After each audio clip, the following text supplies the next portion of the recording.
how long have you worked for the Hudson County Prosecutor's Office?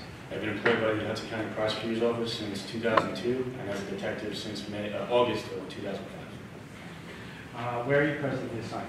Currently assigned to the Crime Scene Investigation Unit. Okay. And what are some of your duties as a crime scene investigator? As being a crime scene investigator, our job entails documenting crime scenes, as well as discover, document, and collect items of potential evidentiary value. What type of training do you have in crime scene investigations? Other than the basic police academy course, I also attended the New Jersey State Police Crime Scene Investigation School, which consists of 240 hours of crime scene investigation training, as well as individual classes, including photography, documenting scenes, and collection of evidence. Approximately how many crime scenes have you investigated over your career? Let's say over 100. And prior to being assigned to the crime scene investigation unit, what unit were you assigned to?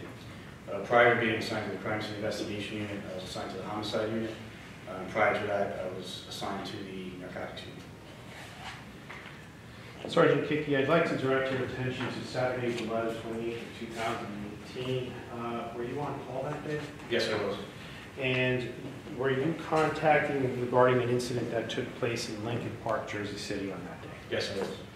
And do you recall approximately at what time you yourself arrived on that scene? I arrived at the scene at approximately 3:40 p.m. Upon your arrival, were you met with any other officers? Yes, I was.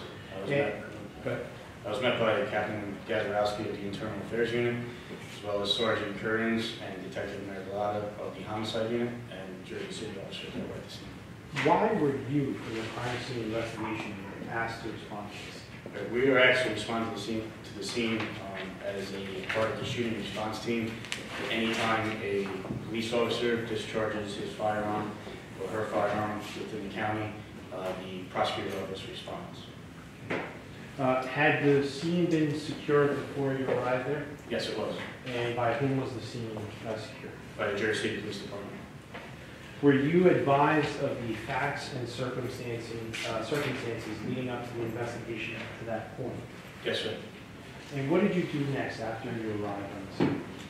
Next, Detective Escalade, who was also in the crime scene unit, and I conducted what we call a walkthrough of the scene. This is where we walk through the scene to identify any items of potential evidence, as well as create paths that we know we can take through the scene to not contaminate any evidence. Okay. Is that something that you would do for any scene? Yes.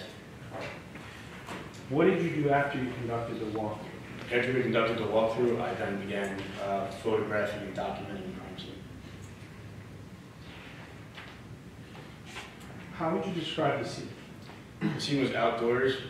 It was located in the northeast portion of Lincoln Park. It would be the dead-end block of Kensington Avenue, which is just west of West Side Avenue. What were the lighting and weather conditions on that night? It was fairly sunny day, warm sunny day. It was still daylight out, so we had natural sunlight. How many entrances or exits to the park were located at Kensington Avenue? The dead-end portion of Kensington Avenue, there's 2 exits and entrances that are separated by a concrete barrier or wall. And were you able to recover any items of evidentiary value while you were conducting your crime scene investigation? Yes, we did. And what was that? We recovered a spent .45 caliber shell casing. And did you photograph that shell casing? Yes, I did.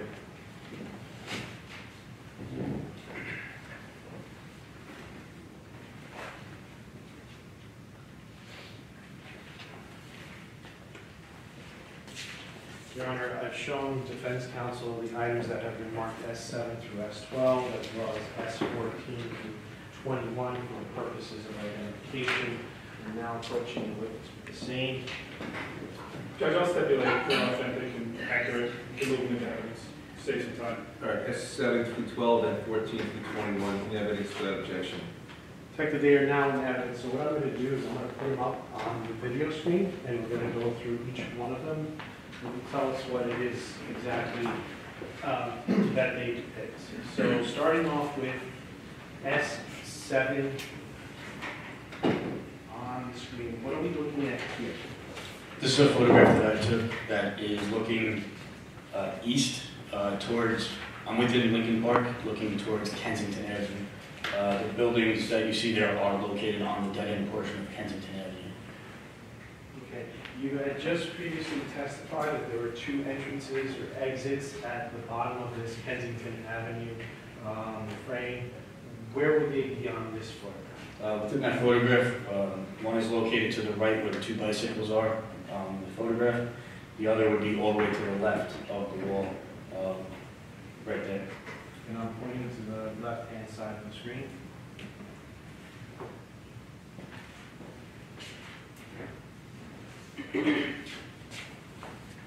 Showing you now what is S8 into evidence. Please tell us what we're looking at here. This is a photograph that I took again from within the park. Except this time I'm looking more towards, again, looking at Kensington Avenue, the dead end portion of it.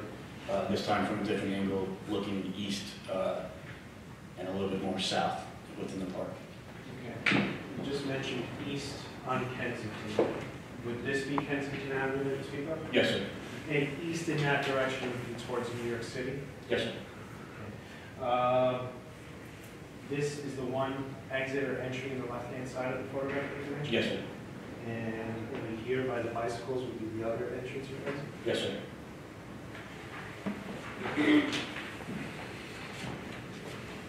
I'm showing you what has been marked S9 in evidence. Now, Detective, before you go forward, why is it that you take photographs from different angles? We document the entire crime scene. We try to generate a 360 view and all angles from within the crime scene. Okay. Visible within here. What are we looking at that I'm pointing at? That was the yellow barrier tape or crime scene tape to secure the scene. All right. Now, this specific photograph, take us through what's being depicted on the video. Again, this is a photograph that I took, again, from within Lincoln Park. This time I'm looking north towards Kensington Avenue, that would be the dead-end portion, and looking again at the entrance and exit with the concrete barrier wall. S10 in evidence.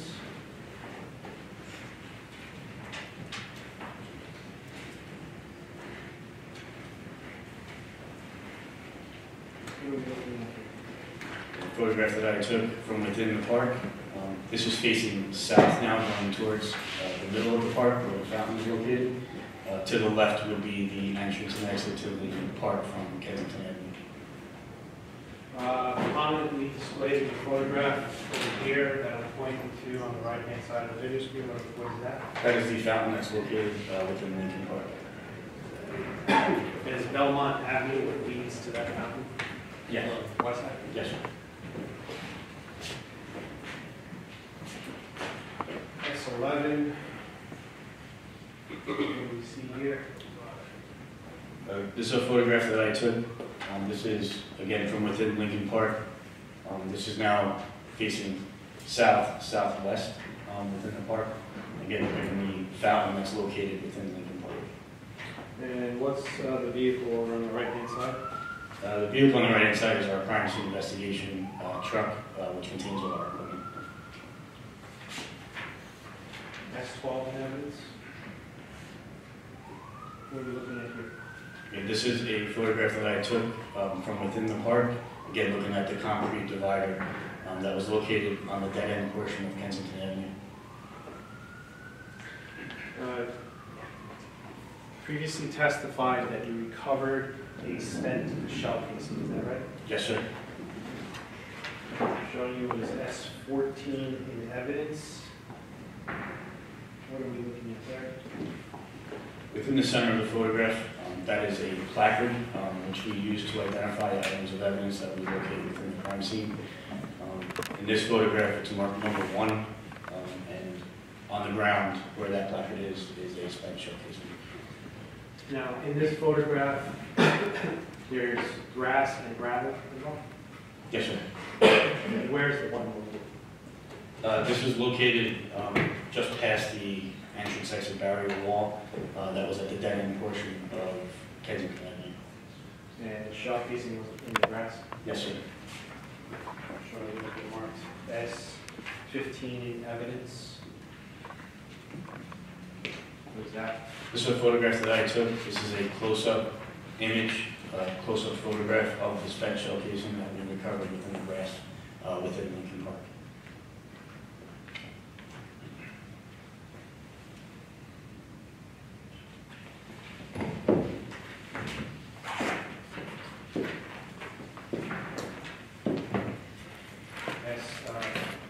S16 in evidence. Again, it's a photograph that I took. This is a more close-up image, photograph of the spent shell casing that was recovered within Lincoln Park.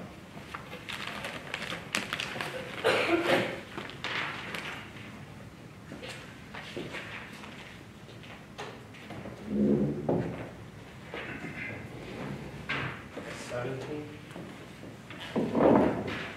This is a photograph that I took as we're recovering the spent shell casing. It is removed from the grass and placed on the placard, and a close-up photograph is taken of the what we call the head stamp, which gives the particulars of the shell casing. In this case, that it's a Spear 45 caliber auto shell casing. Right, so you just testified about a head stamp. Over on the left-hand side, that's the Spear, Yes, sir. which would be the company. Yes, sir. 45 would be the caliber. Yes, sir. And right in the middle here, what is that? In the middle is the stripe, the firing pin, where the firing pin struck the shell casing to then fire the projectile. We'll go over the mechanics of what a shell casing is and what a projectile is in a moment. So I'd like to offer your pair of gloves.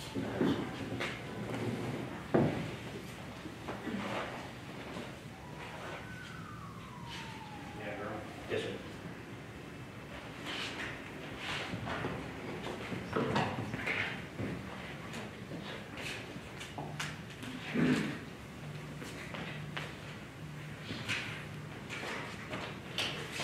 Your Honor, shown defense counsel has been marked S1 for the purposes of identification.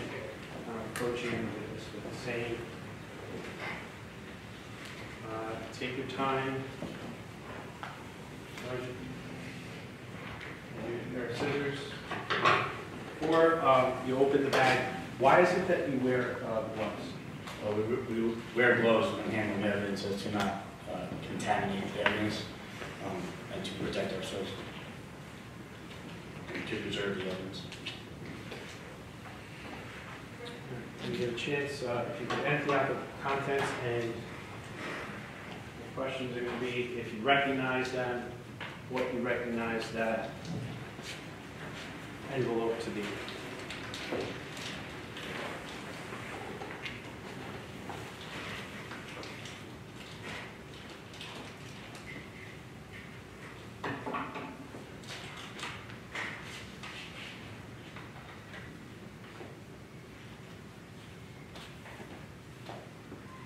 This is the envelope that the shell casing was collected in. We affix our label after it's entered into evidence. It gives the case number, the person entering it, an item number, as well as a description of what the package contains. And you take all those steps in order to preserve what is called the chain of custody, is that right? Yes, sir. We also write in handwriting exactly what is contained within the envelope. If you can use the scissors now to open, if need be.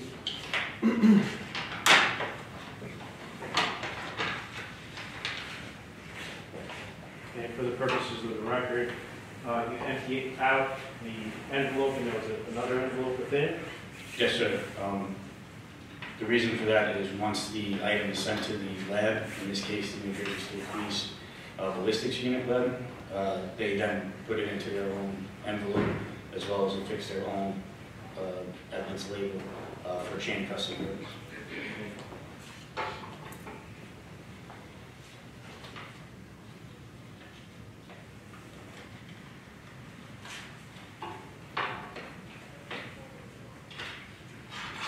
Do you recognize what's inside that envelope?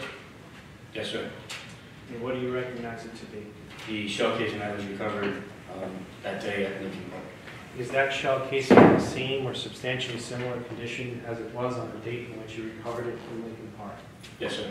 Your Honor, at this time I'd ask that S1 be moved into evidence. No objection. In evidence without objection. All right. Sergeant, please take out that.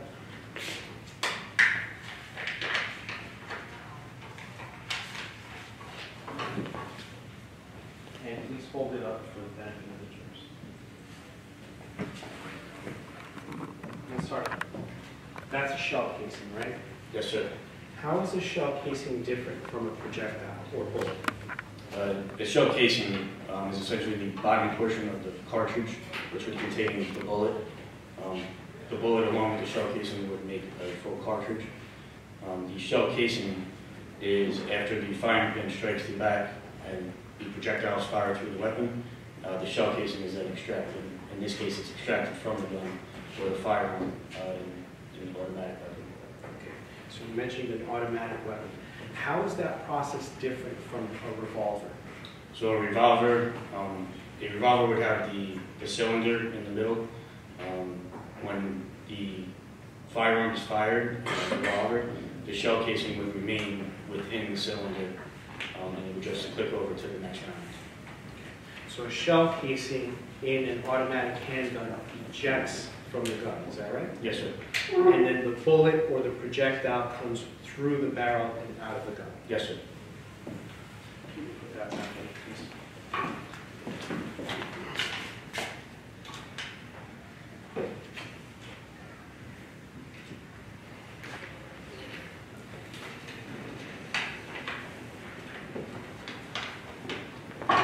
Sergeant, were you able to recover a projectile in this case? No, sir, we were not.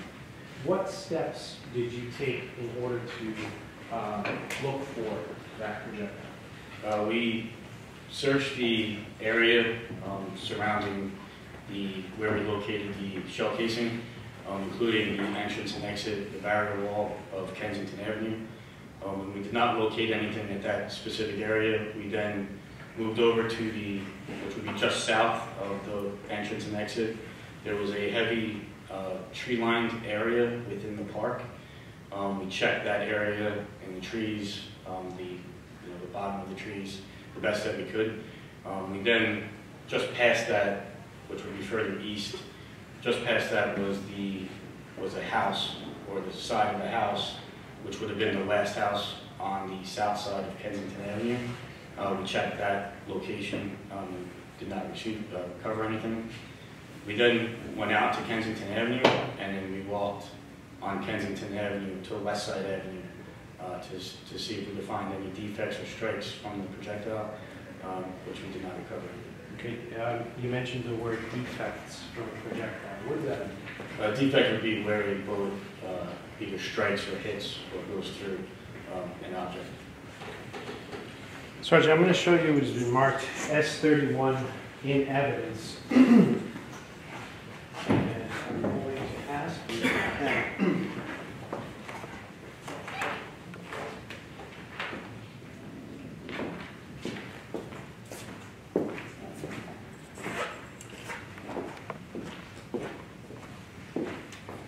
If you can put a square around the area under which you looked for the bullet or the projectile on that day. The entire area that you just described for the jury.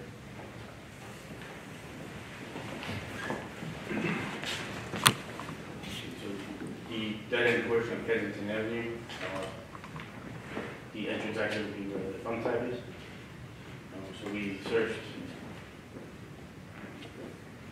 this immediate area here, and when we didn't recover anything, we then went towards the tree area that was just south of the entrance exit. And then there was a house that was located behind the trees. Again, this was the last house on the south side of Kensington Avenue. We checked this area here, and then we came out onto Kensington Avenue and searched this area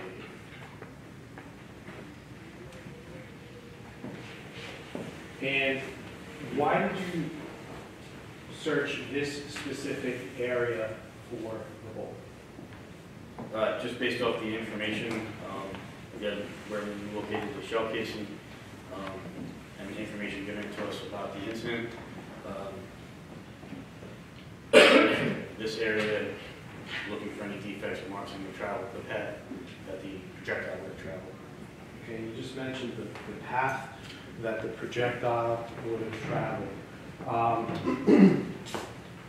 Please just describe that a little bit further as to how a bullet travels through air and space. So once the bullet is fired through the firearm, it will travel at a high velocity in the direction that it's fired until it hits something. It could ricochet, a defect, it could bounce, it could spin, depending on what it hits. So in this case, there was trees here, obviously heavy lumps that it could have hit, as well as concrete. If the bullet is traveling down, it could hit the pavement, it could skip off the pavement. So therefore, when we check the area, we're checking the whole street, the sidewalk, anything that the bullet could have hit. Yes.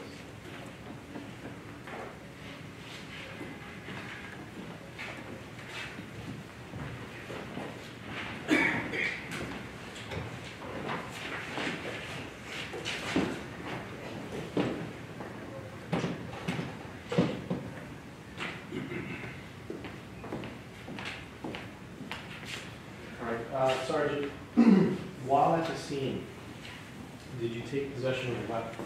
Yes, I did. And what type of weapon was that? A Glock 30-45 caliber firearm was turned over to my possession. And who turned over that weapon to you? The weapon was turned over by Captain Gazarowski of the Internal Affairs Unit. And do you know who transferred that weapon to Captain Gazarowski? I believe it was the Jersey City Police Internal Affairs Unit. Okay. And whose weapon was that? That weapon belonged to Officer Celestino. Let's take a look at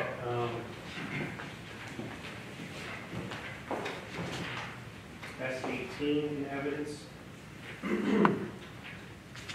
Tell us what we're looking at here. This is after processing the scene and returning back to our headquarters. This is processing the firearm that was turned over to my possession. Okay, and you're familiar with that weapon? Yes, sir. Let me ask you this with regards to the Glock 45. Is there a safety on this gun? The Trigger safety? trigger portion of the firearm, the middle part that's sticking out, unfortunately with the Glock, the safety is activated by unloading the weapon and pulling the trigger. Sorry, could you say that again? I'm sorry, the safety is activated by emptying, unloading the weapon, and pulling the trigger. If the gun is unloaded and you pull the trigger will lock back. And this would be the trigger safety? Yes, sir. And this is the trigger, meaning on the left-hand side of the trigger safety. Yes, sir.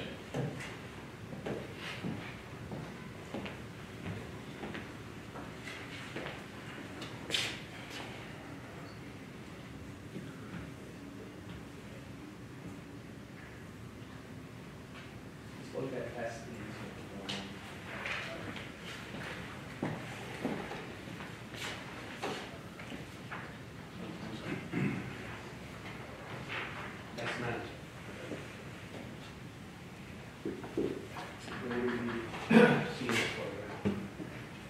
This was the magazine, which holds the ammunition, the cartridges, for the weapon.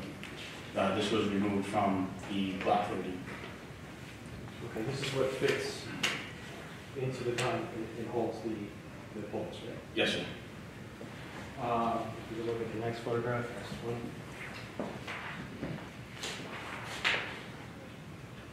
And where we see here. These were the rounds, the bullets, the cartridges that were removed from that magazine. And in terms of these bullets, you had previously identified what Spear was, right? The company out that made the projectile? Yes, sir. What's different in this one? There's 3 rounds that were marked Winchester 45 bullet. Okay. What, if anything, did you know about how this gun was loaded? So there was 10 rounds, which is in the photograph. There was 10 rounds recovered from the magazine, and then the spent shell casing. Therefore, the gun was at capacity loaded with 1 in the chamber, and then another 1 was put into the magazine. So there'd be 11 rounds total. 11 rounds. But 12 including on no shot. No, so the magazine is a 10-round capacity, and then 1 would be in the chamber. In addition. Yes, sir. S21. What are we looking at here? This is just the rounds that were recovered from that magazine, just looking at the actual top part of the cartridge, which would be the bullet. And is there any distinguishing feature on this bullet with regards to the top, what I'm pointing at here? What type of bullets are these? Yes, those are hollow point bullets. A hollow point mushrooms out after it's fired and comes in contact with an object, as only law enforcement are able to carry hollow point ammunition, as to say a regular piece of ammunition, which would be a round or a ball top, would just be like a round top. When you say mushroom, the top of that bullet goes... Splinters out, yes, sir.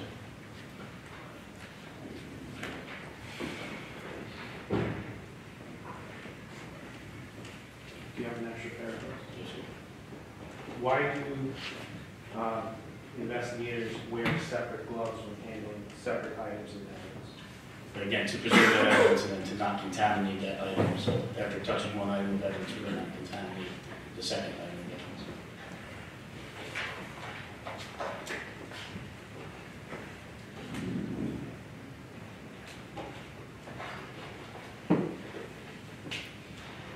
Is this something that you would do in every case?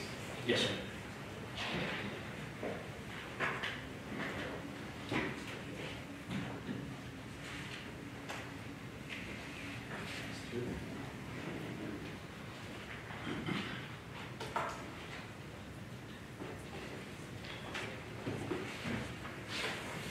Your Honor, I'm approaching the witness with what is marked S2 for the purposes of identification.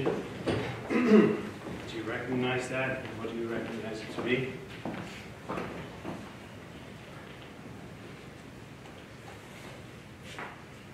Right, the box is marked with our, again, our case number, our evidence labels, our handwriting describing what is contained within the box, as well as the New Jersey State Police Ballistics Unit lab labels. When you open up the box, do you recognize what's inside of there? Yes, sir. What is it? This would be the Glock 30 45 caliber firearm that was turned over to our possession. Is it in the same or substantially similar condition as it was on the date that you received it, which was July the 28th of 2018? Similar condition, yes. Sheriff's officers, can we just make sure that that's clear?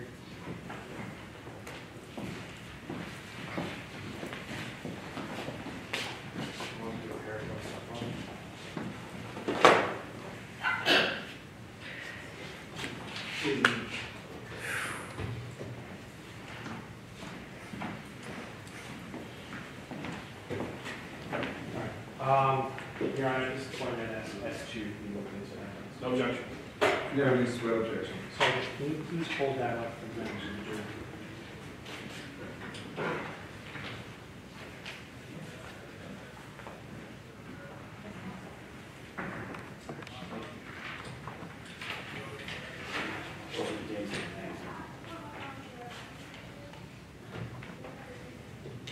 And he placed those items, that being S1 and S2, these items, that right?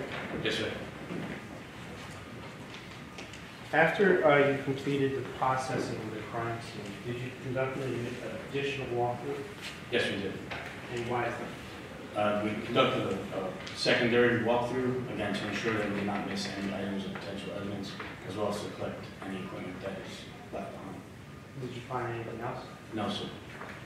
What did you do after you were done? Once we're done, we cleared the scene at approximately 5:45, 6 o'clock p.m., and then returned to our headquarters to process the evidence. Sergeant, if a firearm would not have been discharged, would you have responded to the scene? No, sir. I have no further questions. Sergeant, keep referring to the crime scene, even the prosecutor, crime scene. Were you aware of a crime having been committed before you started to do your work? Just based off the initial briefing that was being relayed to us, during that briefing of what the incident took place. You learned there was a discharge, correct? Yes, sir. And because there was a discharge, you're required to conduct an investigation related to the discharge of a firearm by a police officer, correct? Yes, sir. No matter who, any police officer, any jurisdiction in Hudson County, you have to do that, correct? Yes, sir. So when you call a crime scene, it's really an obligation you have when an officer's weapon is discharged, correct? That's correct. Okay. Now, right now you're carrying a weapon? I'm carrying on, yes, sir. You're on duty right now. Yes, sir. Weekends, nights, you carry a weapon, right? Yes, sir. Carry it loaded? Yes, sir. It has a clip in it, like that one? Yes, sir. Okay.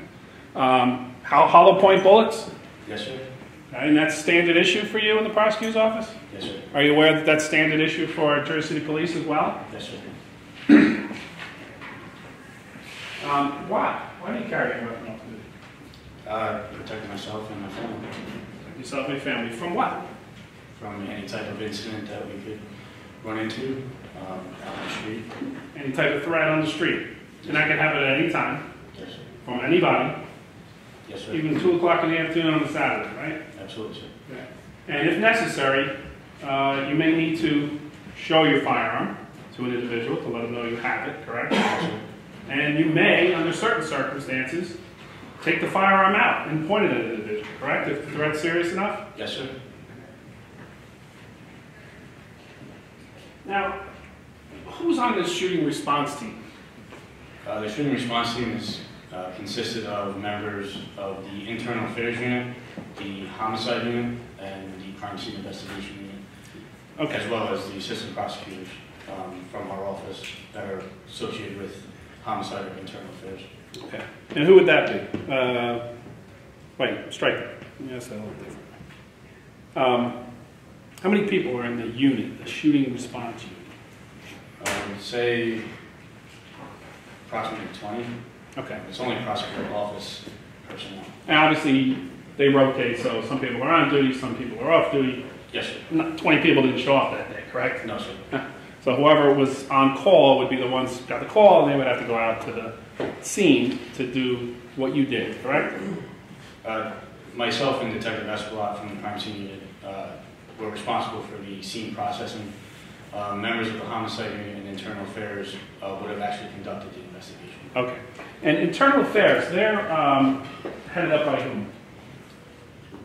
Officer-wise? Officer-wise. Captain Matt Kazarowski. Okay, you talked about him earlier. He's the guy that, he was in charge of this investigation at the scene? Yes, sir. And just so we understand, internal affairs, they're the people that investigate and prosecute police officers in Hudson County, correct? Yes, sir. Okay. So the guy that was heading up this investigation is the guy that makes the decision, at least from an investigative standpoint, as to whether a police officer is going to be investigated and or charged, correct? I don't know if he would be solely responsible for that decision. That would entail probably the APs, the assistant prosecutors that are involved with the investigation. Okay, and who's the AP and the head of internal affairs? There's second assistant Pete Stoner and Karen Darish is the assistant prosecutor assigned to internal affairs. And Mr. Hernandez is in the homicide unit? That's correct, sir. Now, so I understand what you did. You, as part of this crime scene investigation, you took pictures. Yes, sir. You picked up a bullet. Picked up a shot. I'm sorry, you picked up a casing, right? Yes, sir. You looked for a bullet, Yes, sir. and then you processed as we just saw, the weapon, correct? Yes, sir. Okay. Do you have the photographs that you just marked of the scene? I got a little confused as to where you found the shell casing, so I want to see if one of these photographs actually depicts the location of it. All right, this is probably the best one.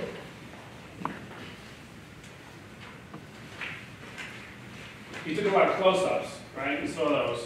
Yes, sir.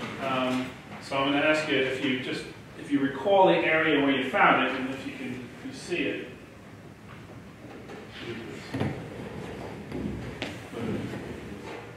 Okay. So if you can step down for one. And this is, It's a good question. S10. that's that, thank Yeah. Let's show this one. By the way, before I ask you this question, did you see the video of the incident before you were doing your investigation? No, sir. Did you see the video after? I saw a portion of the video at some point within the investigation, but it was after the scene processing. Okay. And were you communicating with the people that were watching the video to kind of give you guidance on where you should be looking for things? Yes, sir. Okay. Who's that? Matt Cesar? Yes, sir. One of them, please. All right, so just so we can orientate ourselves to this particular photograph, I think it was S10 in evidence. Yes, sir. So this was the fountain at South, Yes, sir. and this is the walkway. There's sort of a macadam path here that kind of goes throughout, meanders throughout the park, correct? Yes, sir. All right, this is that semicircular wall that on this side to the left of the photograph is Kensington Avenue, right? Yes, sir. All right. So you can see the placard that he used as to where the shell casing ended up, correct? Yes, sir. All right. And can you show the jury what that is? All the way to the right of the photograph, where the walkway and the grass meet. Okay. So this area right here, you can see faintly. You probably may not be able to see from there, but faintly you can see that placard there. So the shell casing was in the grass right here. Yes, sir. And when a shell casing comes out of a firearm, like a Glock, this one, it comes out generally to the right and backwards, correct? Yes, sir. Okay.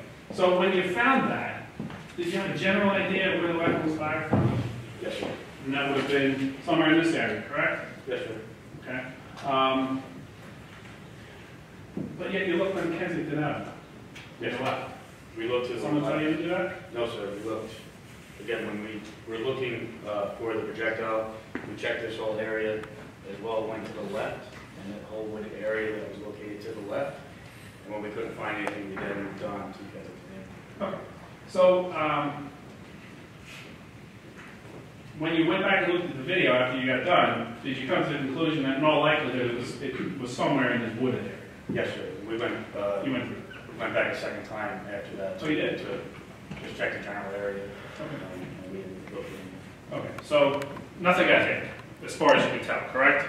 We did not see anything that was striking, no, sir. Nobody was injured, is that correct? No one Yeah. reported any injuries? No, sir.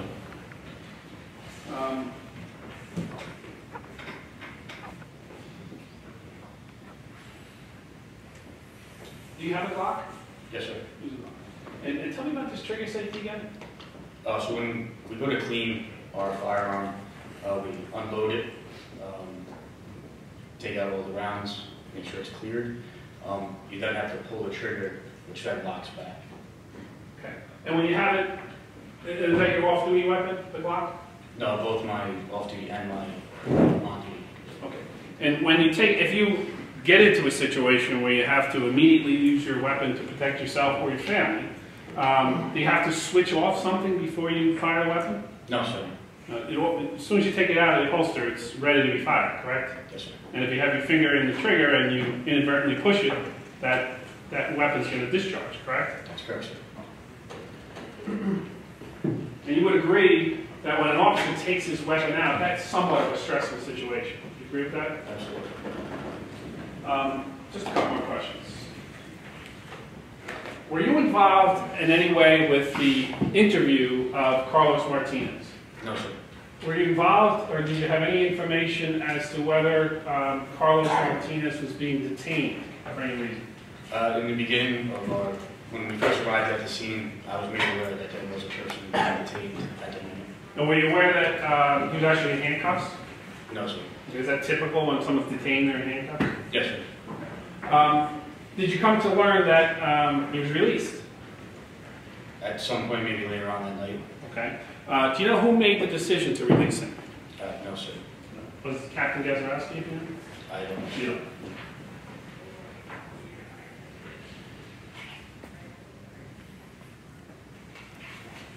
Now, you watched the video, correct? I just reviewed a very small portion of just the actual incident. Did you review the area when the weapon discharged? Yes, sir. Okay. And did you see the shell casing pop out of the weapon? Very, very faint. Okay. Were you able to determine whether the shell casing itself went towards the individual where the weapon was pointed? The shell casing? No, sir. You did notice, or you couldn't tell? I couldn't tell. Couldn't tell.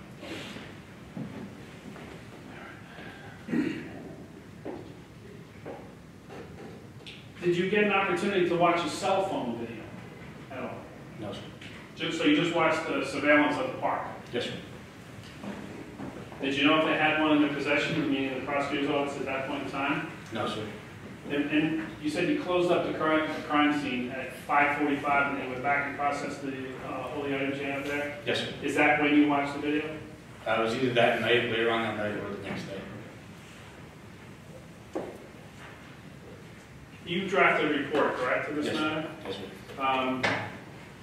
Do you recall having a conversation with Lieutenant Gazarowski prior to you doing any of the photographing and things you did? Yes, sir. Okay. He advised you that the individual that was involved in objection. Sidebar. Sergeant, I have no further questions. Thank you. I have just one follow-up, Sergeant. I want to actually take out the record.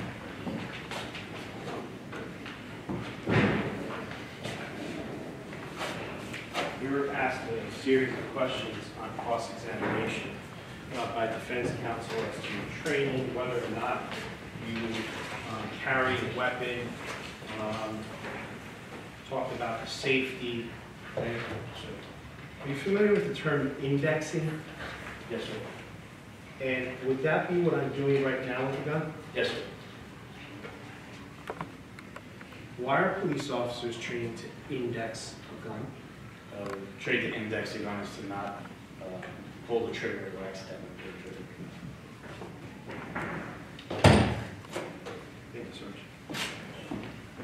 If you're in a situation where your life is at risk or your child's life is at risk, would there be a circumstance where you'd want to then put your finger into that trigger? Yes, sir. Especially if the individual is, say, 6 feet away from you? Yes, sir.